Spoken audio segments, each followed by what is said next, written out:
Hey guys, welcome back to my channel. If you're new here, I'm Toni and I'm a homeschooling mom to 4 kids and I'm going to be lesson planning today. So I thought I might as well have you guys come along with me and see how I do it. I will be using the Happy Planner. This is a teacher's edition of the Happy Planner that I got on clearance at Hobby Lobby, and I have a video about this if you want to see kind of a flip through of it. I will link that in the comments below, but that's what I will be planning in. And in case anybody is curious, I don't know if you care, but I will be using this Sharpie pen because I think they're really awesome. I found these recently and they're really great. So I'll be using that, and I have snacks and iced tea, and I'm ready to go. So let's go plan.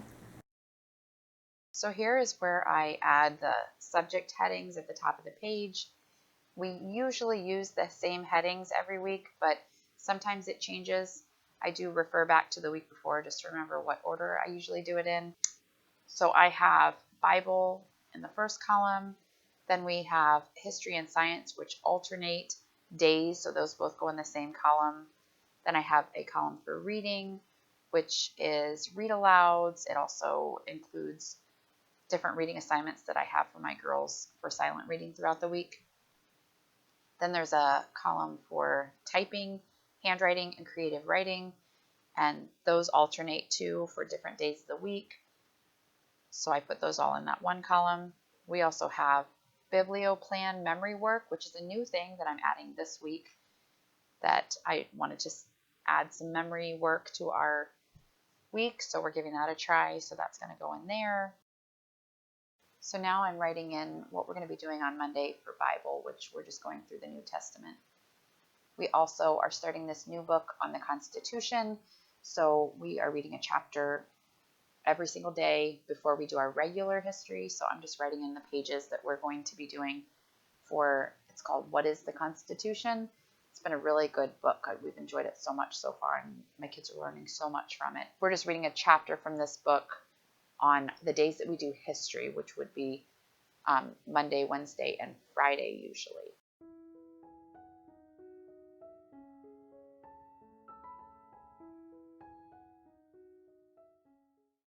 So now I'm just writing in what we're reading for Bible for the rest of the week, which is just a chapter a day for the book of Matthew.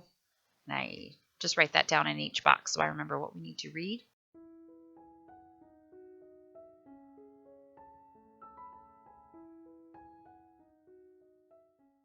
So on the days that we do science, we go through this book, Indescribable, which is an amazing little quick devotional book. So I usually just go through the table of contents to see if there's any specific devotions that have to do with what we're studying in science. Right now we're doing the space science unit from The Good and the Beautiful. So I have found a couple of devotions here. One has to do with the speed of light, and I'm just writing that in, what page we are going to read through that, and I just read it to my girls after we've gone through reading the chapter in Matthew for the day. And I'm just quickly skim the table of contents to see if there's something else that has to do with the science that we're reading. And I have almost always found something that is just perfectly fits in with what we're learning. I just love this devotional. It's awesome. And it's really quick and involves the kids because a lot of times there's questions and things, and it's been really fun. So that's just a nice quick little thing to add to our Bible time.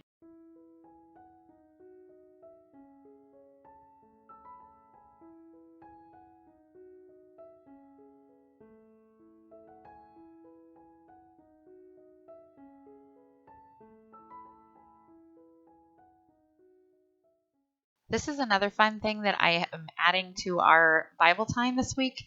It is Bible challenge cards that I found at this Christian bookstore near us, and they're just super fun. It says there's over 500 Bible trivia questions, and it's pretty neat how they're broken up between Old Testament, New Testament, and there's a bunch of different, like some general questions all on one card.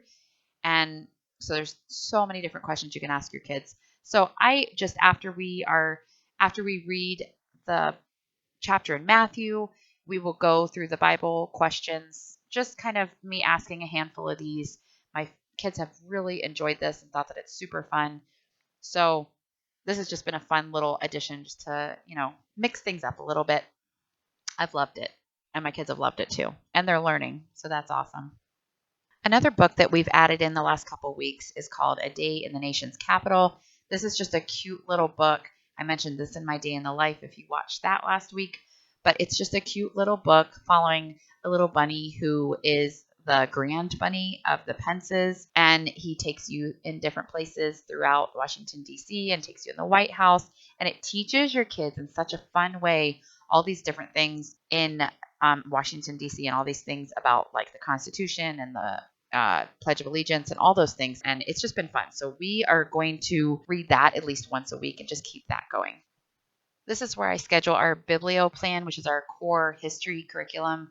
This is one of those times where last week we didn't get through the entire scheduled week of readings for history because they are kind of long sometimes. And if something comes up, sometimes they don't finish. So I put a little post-it there where we finished off last week. So I am scheduling in the first day to finish off the reading that should have been done last Friday. And I just write down in here the pages that we need to read for that day. And then I just continue on. Typically, we would have done science on Tuesday. We're actually going to do our history on Monday, Tuesday, Wednesday, and Friday. Normally, we only do history 3 days a week, but we're doing it 4 days a week this week.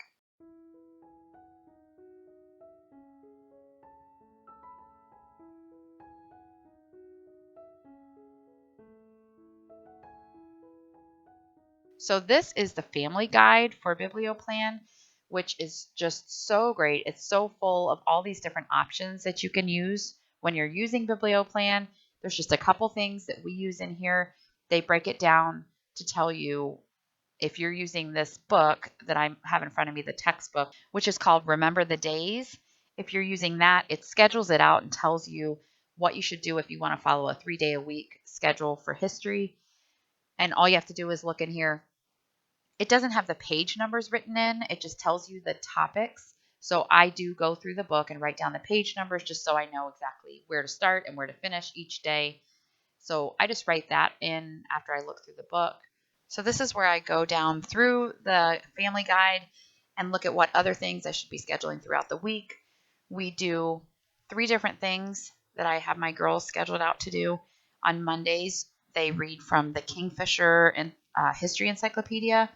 So I go through the guide and I write down what they're going to be reading in the Kingfisher History Encyclopedia, which I'm going to show right here. This thing is really great, has lots of pictures, and it just goes in deeper depth of what we had read throughout the week. So I go through here. There's usually 3 different options if you want to do it 3 days a week, but I just choose one that I think maybe would be the best for my girls to read up a little bit more on. This is just something that my 2 older girls do just to try to reinforce some stuff that we read. So they read this on their own once we're done with history on Mondays. So I write in the page number, and then I have a little checkbox for each girl just with their initial next to it, so that when they're done with that, I check that off to make sure I know that they've completed that assignment. I made up these little checklists for my girls to use each day, so I pulled that out just to make sure I could remember which day they were supposed to be doing which assignments. And as you can see, the third thing down, they've got Kingfisher, which is the history encyclopedia that I just showed you, is on Monday. Maps they're going to do for BiblioPlan, which is on Wednesday. And then on Fridays, they have cool history questions, which is, it's just questions to answer about things that we read throughout the week. So I write all those things in.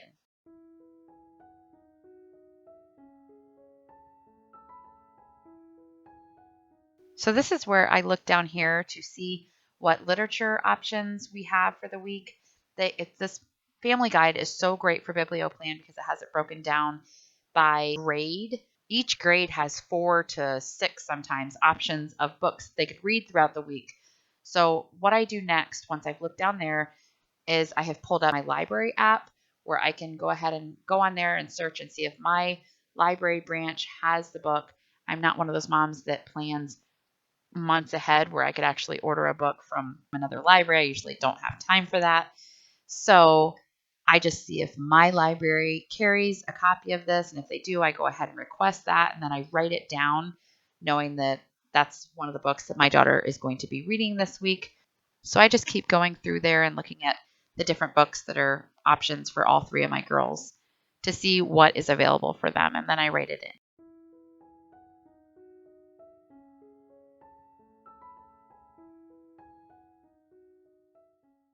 So the family guide for Biblioplan has a breakdown of the different books that they recommend to read as literature readings. And it's broken down, like I said, by grade, but they have a little summary underneath of each book so that when I'm not sure exactly which book I want them to use, or if there's a couple different options, or if there's one that I haven't heard of before, I just go back and read the little summary and see if it's something that I think I would want my child to read or that I think that they would find interest in. And so that's what I'm doing here is just reading some summaries on some of the books that they recommended that would go with this week of history and match up with our time period that we're reading. And then I'm checking to see if the library has them as well.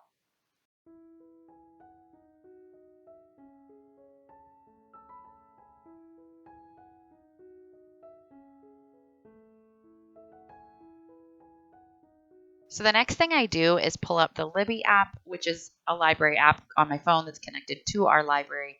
This is one where I can look up some of these books that maybe my library doesn't have a hard copy of, but they might have an audio book or they might have the digital book. So if I can find that, that is my backup option for my girls to have something to read that ties in with history. I'm writing in a column here called Extras because in the family guide, I found that there is a movie which it ties in with the history that we're reading. So I went ahead and wrote that in on Friday because Friday is usually our family movie night or my kids have a movie night. So I'm going to try to request this movie from the library. And if I can't find it in the library, I'll look Amazon or see if I can find it online somehow. That'll be a fun option for the week too.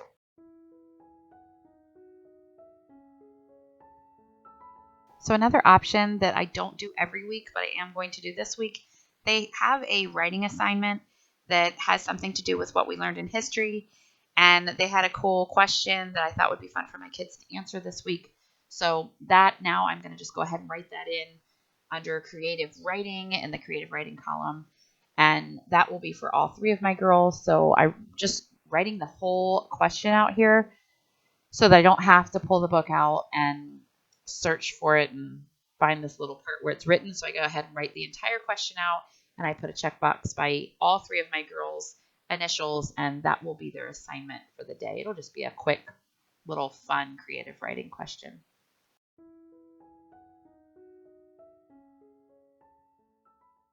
So now we are all done with history, and it is time to move on to science. So we use the Good and the Beautiful Space Science, and now I'm just going to go through this, and I use Post-its. Post-its are awesome, especially really obnoxious bright ones because you always know where you are. So I go ahead and open up to the Post-it where I had put so that I know what lesson we are supposed to be starting this week. I just basically write in the lesson number because this isn't a page number thing. We usually do the entire lesson.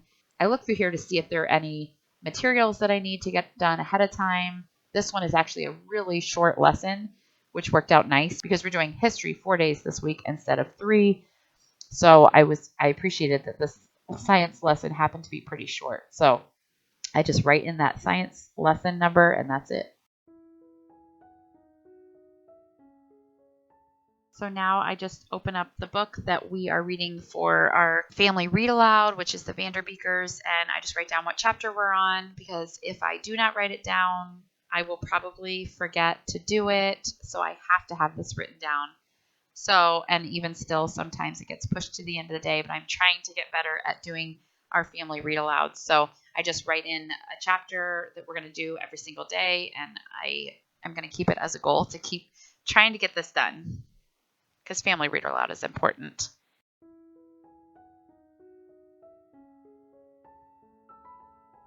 So now I'm just looking back on the week before so that I can remember what we were going to do for the Biblioplan memory work. I had actually written this in to do last week and we did not get to it.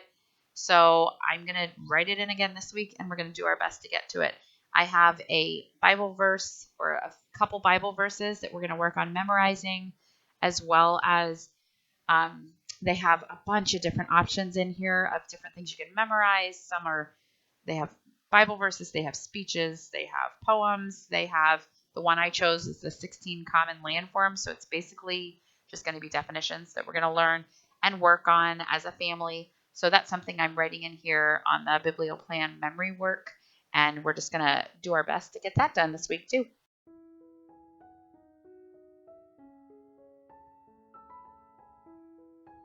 So now I'm pulling out my daughter's schedule for the week and just writing down the different days that they do typing, handwriting, and creative writing, because I have to refer to this or I will forget what days they're doing what. They do handwriting 3 days a week, Monday, Tuesday, and Thursday. They do typing on Wednesday, and then they do creative writing on Friday, except this week I have that extra creative writing assignment that has to do with history, so they will be doing creative writing 2 times this week. And I'm just writing all those in and putting a little checkbox next to it with my daughter's initials so that I know which ones have to do this and which ones don't.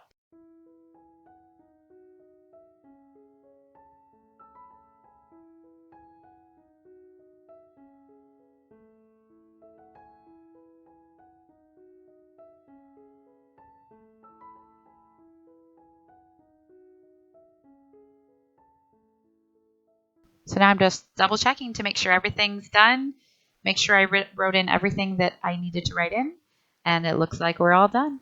Okay, guys, that's it. So that's how I plan our week typically. It usually takes me maybe close to an hour, sometimes a little bit less if we don't have a lot of extra stuff to add in there, but that's how I plan our week. So if you have any questions, let me know in the comments below. If you enjoyed this video, please give me a thumbs up. And if you haven't yet subscribed, make sure you do. So thanks for watching. I will see you next time.